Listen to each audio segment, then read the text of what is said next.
Hello everyone, welcome back. আশা করি সবাই খুবই ভালো আছো। দেখো, আগের দিন আমরা ক্লাস 10-এর সরল সুদ কথার কোষা থেকে টুয়ে অঙ্ক করছিলাম। 1, 2 এবং 3 এই তিনটা দাগ করেছিলাম। আজকে আমরা ওর চারের দাগ থেকে অঙ্ক করব। দেখো, সাইডে চারের দাগের কোশ্চেনটা দেওয়া আছে, একটু পড়ে নিই, ঠিক আছে? বইয়ে কি বলছে দেখো, মানে উৎপল বাবু তার জমি চাষের জন্য সমবায় ব্যাংক থেকে বার্ষিক 6% সরল সুদের হারে 3200 টাকা 2 বছরের জন্য ধার নিলেন। 2 বছর পরে সুদে আসলে তাকে কত টাকা শোধ দিতে হবে? আমরা কি বলেছি? দেখো, সরল সুদের অঙ্ক করতে গেলে আমাদের একটা সূত্র জানলেই চলবে। কি সূত্র? আই সমান পি আর টি বাই 100। তাহলে প্রথমে লিখে দিই, আমরা জানি বলে লিখে দিই। কি লিখবো? আমরা জানি, কি জানি? আই সমান পি আর টি বাই 100। দেখো, এখানে কি বলেছে যে সুদে আসলে কত হবে। আগে সুদটা বার করি, তারপর সুদ আসলটা বের করে নেবো, ঠিক আছে? আর কি বলছিলাম, ডান দিকে আমরা প্রদত্ত বলে লিখবো, মানে কি কি দেওয়া আছে আমার তথ্য এখানে। ডান দিকে কি লিখবো আমরা? প্রদত্ত। ঠিক আছে, দেখো কি বলেছে এখানে, উৎপাদক তার জমি চাষের জন্য সময় ব্যাংক থেকে বার্ষিক 6% সুদের হার নেই, সুদের টাকা নেই। যেখানে পি সমান লিখে দিই, আর সমান লিখে দিই, টি সমান লিখে দিই, আর আই সমান লিখে দিই। তাহলে কি 6%, 6% কি বার্ষিক সুদের হার, তাহলে কি 6%, আর সমান 6%। তারপর দেখি ক টাকা ধার নিয়েছে, দেখো 3200 টাকা ধার নিয়েছে। ক বছরের জন্য? 2 বছরের জন্য। তাহলে কি পি আসলটা কি আমাদের 3200। ক বছর? 2 বছরের জন্য। তাহলে টিটা আমাদের 2 বছর। আর কি বলছে, সুদ আসল কত হবে? আইটা আমরা দেখি, সুদ আগে সুদটা বার করি, সুদ বেরিয়ে গেলে সুদ আসলটা এমনি বেরিয়ে যাবে, ঠিক আছে? সমস্যা কিছু নেই। আগে তাহলে আইটা আমরা বের করে নিই। তাহলে আই সমান কি পি আর টি বাই 100। তাহলে বসে দিই, বা আই সমান পি কত? 3200, আর সমান কত? 6%, মানে 6 লিখবো। টি মানে কত? 2 বছর, আর 2 বাই 100, ঠিক আছে? তাহলে এখানে কি হলো, আই সমান পি আর টি বাই 100। একটু কাটাকাটি করে নিই। দেখো, এই একটা শূন্য, দুটা শূন্য, দুটো শূন্য কেটে দিলাম, মানে কি 100 তে ভাগ হয়ে গেল। এবার এই তিনটাই গুণ করে দিতে হবে, বা আই সমান কত? 32, 6 আর 2 গুণ 6 দুগুণে 12, 12 সাথে 2, 12 আর 32 গুণ 12 দুগুণে 24 এর 4, হাতের 2, 3 36, 37, 38। চলো 12 24, 38, ঠিক আছে। দেখো, এরপরে কি আমাদের সূত্রটা বেরিয়ে গেল, ঠিক আছে? তার সুদ সমান কত আমাদের হলো 384। এবার কি বলেছে, যে সুদে আসলে কত টাকা শোধ দিতে হবে। তা সুদে আসলে নাকি সুদ প্লাস আসল, তাহলে একেবারে লিখে দেবো, সুদে আসলে শোধ দিতে হবে এত টাকা। কি লিখবো আমরা? অতএব সুদে আসলে শোধ দিতে হবে। দেখো, সুদে আসলে মানে সুদ প্লাস আসল। সুদ কত? 384, আসল কত? 3200, ঠিক আছে? এত টাকা সমান কত হচ্ছে আমার, দেখো যোগটা করে নিই। দেখো, 4 4 বসে যাবে, 8 আছে 8 বসে যাবে, 3 3 দিয়ে কত? 5 আর 3, তাহলে এত টাকা। তাহলে সুদে আসলে আমাদের 3584 টাকা শোধ দিতে হবে। দেখো, এই হলো আমার 4 দাগের অঙ্ক। দেখো, এরপর আসি আমরা 5 দাগে। এরপর আসি আমরা 5 দাগে। দেখো, আমরা কি বলেছি, কিছু করবো না, একই জিনিস আমরা জানি বলে আই সমান পি আর টি বাই 100 রেখে দেবো, আর পদ ফরম্যাটটা রেখে দেবো, পি আর টি আর আইটা রেখে দেবো, বাকিগুলো মুছে দিই, ঠিক আছে? বাকিগুলো মুছে দিই। এবার যারাটা দেবে সেটা অনুযায়ী পরের অঙ্কটা হবে।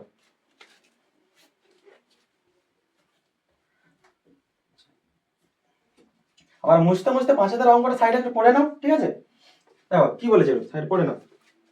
কি বলছে, বার্ষিক 5.25 সরল সুদের হারে, তাহলে কি আর সমান কি 5.25 সরল সুদ বলে দিচ্ছে, 5 সমান 5.25 লিখে দিচ্ছি, আর সমান কি বলে, সরল সুদের হারে শোভা দেবী একটি ব্যাংকে কিছু টাকা জমা রাখেন।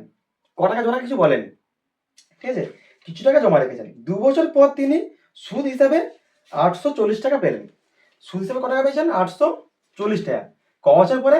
2 বছরে। তাহলে টাইমটা কি হবে? 2 বছর, 2 বছর দিয়ে কি বলছে দেখো, ওই তিনি কত টাকা জমা রেখেছিলেন, মানে তার আসলটা কত জানতে চেয়েছে, ঠিক আছে। তাহলে আসলটা আমরা এখানে জিজ্ঞাসার জন্য রেখে দিই। আচ্ছা, এখানে আই সমান পি আর টিটা মোছা গেছে, আবার লিখে নিই, ঠিক আছে।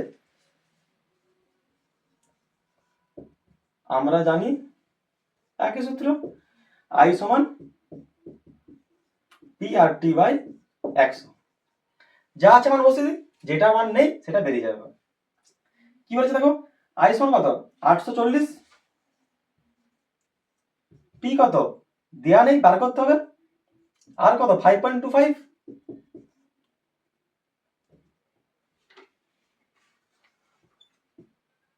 আর হচ্ছে টি সমান কত 2 বছর, মানে 2 বাই কত 100,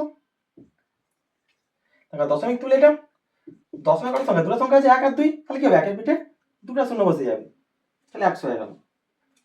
এরপরে আমরা একটু কাটাকাটি করে নিতে হবে, ঠিক আছে। আমাদেরকে 5 দিয়ে যদি কাটি কত হবে দেখো, 5 একে 5, 25, 5 5 25, মানে শূন্য খাবে, দুটো সংখ্যা নামছে মানে 25, 5 দিয়ে 5 দুগুণে 10, 0, 5 গুণে 100, আরো 5 দিয়ে কাটবে, 5 দুগুণে 10, 5 একে 5, 5 4 20,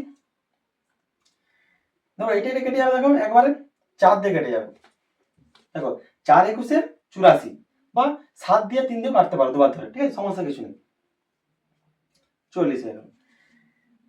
আর দেখো 2 দিয়ে কাটবে, 2 দুগুণে 4, দেখো পি সমান কিছু আছে আর কিছু নেই, তাহলে বা পি সমান লিখে দেবো একবারে, বা পি সমান কত লিখবো, কত আছে 2, 2 একে 2, 4 দুগুণে কত 8, শূন্য করা যায় 1 2 3, 1 2 3, তাহলে আসল কত হলো 8,000 টাকা। তাহলে এখানে কি বলেছে দেখো, বলে তিনি কত টাকা জমা রেখেছিলেন, এটা বলি, অতএব তিনি 8,000 টাকা জমা রেখেছিলেন, লিখে দিলে আমাদের অতএব লিখে দেবো, অতএব তিনি 8,000 টাকা জমা। দেখো এরপর 6 দাগটা দেখে নিই, আবার সাইডে হচ্ছে দেখে নাও, 6 দাগটা কোশ্চেনটা দেওয়া আছে। তো কি বলছে, গৌতম একটি মুরগি খামার খোলার জন্য একটি সময় ব্যাংক থেকে বার্ষিক 12% সরল সুদের হারে কিছু টাকা ধার নিলেন, প্রত্যেক মাসে তাকে 378 টাকা সুদ দিতে হয়, প্রতি মাসে দিতে হয়, ঠিক আছে। এটা মাথায় ভালো করে পড়বে, ঠিক আছে। তিনি কত টাকা ধার নিয়েছিলেন, এক্ষেত্রেও কিন্তু পিটাই বার করতে হবে, ঠিক আছে। দেখো ফরম্যাটটা রেখে দিই, বাকিগুলো মুছে দিই। এটা কত দাগ, এটা 6 দাগ। আই সমান পি আর টি বাই 100, কি বলছি, একটা সূত্রেই পুরো অঙ্ক হবে, অধ্যায়ের অঙ্কগুলো, ঠিক আছে।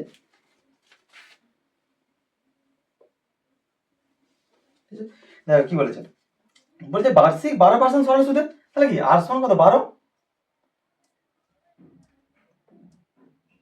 আর সমান কত 12, তারপরে কি বলছে দেখো, যে প্রত্যেক মাসে 378 টাকা সুদ নেই, সুদ কত 378,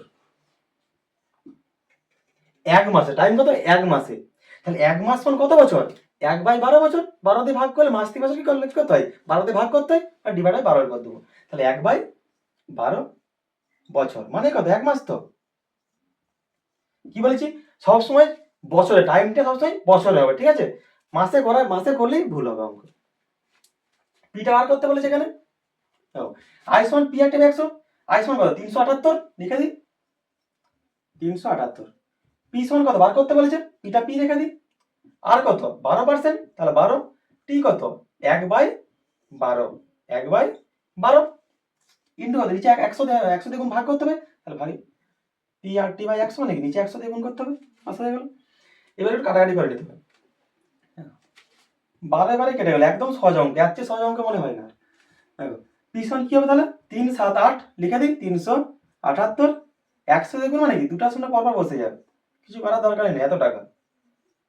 তাহলে কি কত কি লিখে দেবো, এখানে যা বলেছে লিখে দেবো, যে তিনি কত টাকা ধার নিয়েছিলেন, অতএব তিনি 37,800 টাকা ধার নিয়েছিলেন, অতএব লিখে দেবো এখানে, ঠিক আছে। এটা আমাদের দেখো, এরপরে আসি আমরা 7 দাগে, এরপরে আসি আমরা 7 দাগে, 7 দাগের কোশ্চেনের সাইডে একটু পড়ে নাও। দেখো 7 দাগে কি বলেছে, বার্ষিক 6% সরল সুদের হারে কোনো টাকা কত বছরে দ্বিগুণ হবে, কোনটা কি হবে তার দ্বিগুণ হয়ে যাবে টাকাটা। আচ্ছা ফরম্যাটটা রেখে দিই, বাকিগুলো মুছে দিই।